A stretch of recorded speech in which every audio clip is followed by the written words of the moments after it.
Il ne reste plus grand chose avant la saison finale de Squid Game, et jusqu'à présent, Netflix a dévoilé beaucoup d'informations importantes sur ce que nous allons voir. C'est pourquoi aujourd'hui, sur Charlie et Al, nous allons passer en revue toutes les informations disponibles, et je vais vous raconter 7 choses qui arriveront dans la saison 3. Dans cette vidéo, je vais vous montrer certaines choses confirmées à 100%, et d'autres qui ont de fortes chances de se réaliser. Prêts? Commençons!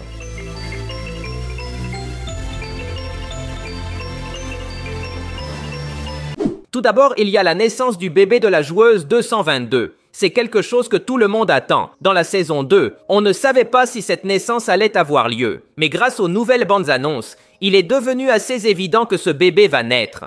Dans la bande-annonce officielle, ils ont littéralement mis le son d'un bébé qui pleure. Il est très probable que ce nourrisson naisse pendant le jeu de la corde et qu'il soit d'une importance vitale pour la série.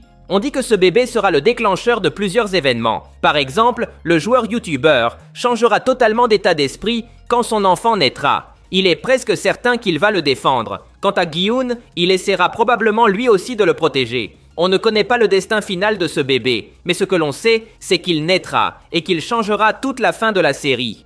Une autre chose que nous verrons sera un jeu entre Gi-hun et le frontman. Tout le monde sait que le frontman et Gi-hun vont s'affronter à nouveau, mais cette fois très probablement à travers un jeu. Ce n'est pas une idée farfelue. Dans les saisons précédentes, Gi-hun a déjà affronté d'autres méchants de la série. Dans la saison 1, Gi-hun a fait un pari avec le vieil homme Il-nam et l'a battu à son propre jeu. Dans la saison 2, on a pu le voir affronter le recruteur dans un jeu de roulette russe. Donc il est presque certain que cela va se reproduire, mais avec le frontman. D'ailleurs, dans les bandes annonces récentes, on a vu que le frontman aura une réunion avec Gi-hun avant les finales. C'est très probablement là que nous verrons le jeu entre les deux. Si on regarde bien, avec le frontman, il y a une petite table. Ce ne peut pas être une coïncidence. C'est là qu'ils joueront un jeu. Du moins, c'est ce que je pense. L'affrontement entre Gi-hun et le frontman est pressenti depuis le début de la saison 2. Le frontman a permis à Gi-hun d'entrer dans les jeux dans un seul but, le vaincre dans une bataille philosophique. Rappelons que Gi-hun est un personnage lumineux, qui voit toujours le bon côté des gens. C'est pour cela qu'il veut arrêter les jeux. Il est contre cette organisation qui profite des personnes sans argent.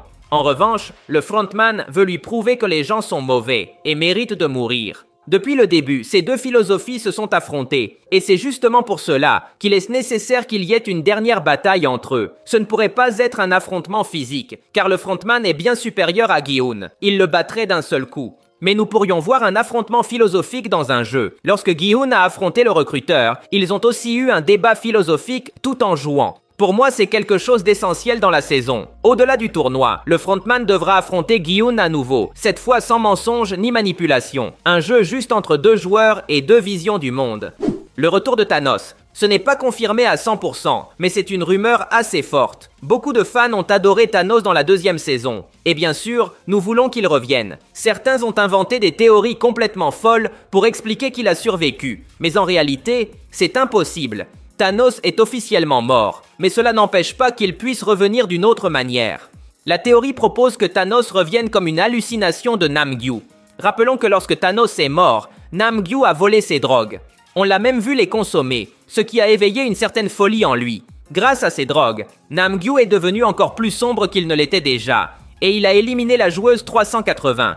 Dans ce contexte, il est plausible de dire que ces drogues provoqueront des hallucinations de Thanos chez Namgyu. De cette manière, il pourrait ramener le personnage sans le ressusciter. L'idée est assez intéressante et serait parfaitement logique. Ce ne serait pas étrange. Avant la sortie de la saison 2, il y avait des rumeurs selon lesquelles Sang-woo ou Sae-byok reviendraient d'une manière ou d'une autre. Et effectivement, ils sont revenus sous forme de cauchemar de Gi-hun. C'était dans l'épisode 1 de la saison 2, donc la production peut bel et bien ramener des personnages sous forme d'hallucination. Cette théorie prend encore plus de poids, puisque lors d'événements récents, on a vu l'acteur T.O.P. avec les autres membres du casting. Si son personnage est mort, il n'y aurait aucune raison pour qu'il continue à faire la promotion de la série. Mais s'il continue d'apparaître dans les événements, c'est qu'il reviendra d'une manière ou d'une autre. Thanos reviendra dans un rêve ou dans une hallucination de Namgyu. Le point suivant s'intitule « La vengeance de Min-soo ». Min-soo a commencé la saison 2 comme un personnage lâche et pitoyable. Cependant, beaucoup pensent qu'il va changer et se venger de Namgyu. Rappelons que ce dernier a éliminé son amie, la joueuse 380. Min-soo avait une bonne amitié avec cette femme, mais il lui a fait défaut et n'a pas pu la protéger quand il le fallait. Il doit sûrement vivre avec un grand regret, dû à sa lâcheté. C'est pourquoi, tôt ou tard, il devra se venger de Namgyu.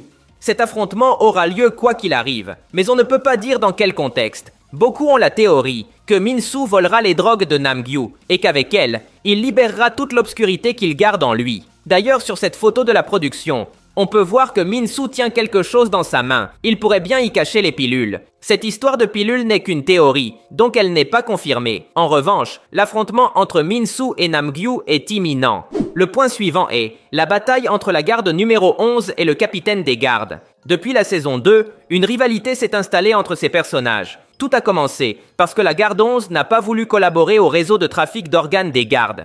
Ce mystérieux garde en costume noir l'a réprimandé à plusieurs reprises à ce sujet. Grâce aux bandes annonces récentes, nous savons qu'ils vont s'affronter au corps à corps. Dans cette scène, on les voit se battre. On peut confirmer qu'il s'agit bien de la garde numéro 11 grâce à son masque. Rappelons qu'elle est un triangle. On ne sait pas comment se terminera ce combat, mais je pense qu'elle gagnera. Dans les mêmes bandes annonces, on la voit blessée. Il est très probable que ces blessures s'aient été causées par le capitaine des gardes.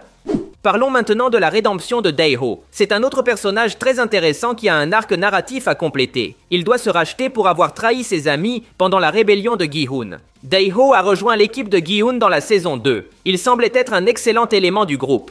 Mais tout a changé lors de la rébellion de fin de saison. Il a trahi ses amis et, à cause de lui, beaucoup sont morts, y compris son ami Young-bae. Dans les bandes annonces, on le voit très honteux de cela. Donc la série va forcément nous le montrer, cherchant à se racheter. D'une manière ou d'une autre, il aidera Gi-hun, ou pourra même lui sauver la vie. On ne sait pas comment cela va se passer. Peut-être pendant un jeu, ou lors de la grande finale s'il y parvient, ou même après les finales, puisque Gi-hun fera sûrement une seconde rébellion contre le frontman. Quoi qu'il en soit, Daeho fera quelque chose pour se racheter de ses erreurs passées. Il fera quelque chose qui rendra fier son ami Young-bae. Parlons maintenant de la grande finale de la série. Il est très probable que le jeu final soit entre 3 ou 5 joueurs. Dans la saison 1, la grande finale était entre Gi-hun et Sang-woo. C'était un duel en tête-à-tête entre deux personnes. Mais pour la saison 3, la finale sera sûrement entre 3 joueurs ou plus. On le sait grâce à cette photo révélée dans les dernières bandes annonces. On y voit le frontman, dans une salle avec des moniteurs. Si on regarde ce moniteur, on remarquera quelque chose d'important. On y voit le dortoir des joueurs, et il n'y a que 3 lits. C'est probablement parce que tous les autres joueurs sont déjà morts, et qu'il n'en reste que quelques-uns pour la grande finale. Mais dans la partie droite, on ne voit pas le reste de la pièce, donc il pourrait y avoir plus de lits. En résumé, il est possible qu'il y ait 5 finalistes. Cette idée n'est pas étrange. Rappelons que dans la saison 1, la finale originale devait être entre 3 joueurs, Gi-hun, Sang-woo et Sae-byok. Mais Sang-woo a éliminé la femme avant le jeu. C'est pourquoi la finale n'a eu que 2 joueurs. La vérité, c'est que dès le début, la finale aurait pu fonctionner avec 3 ou plus. Et c'est ce qu'ils vont faire maintenant.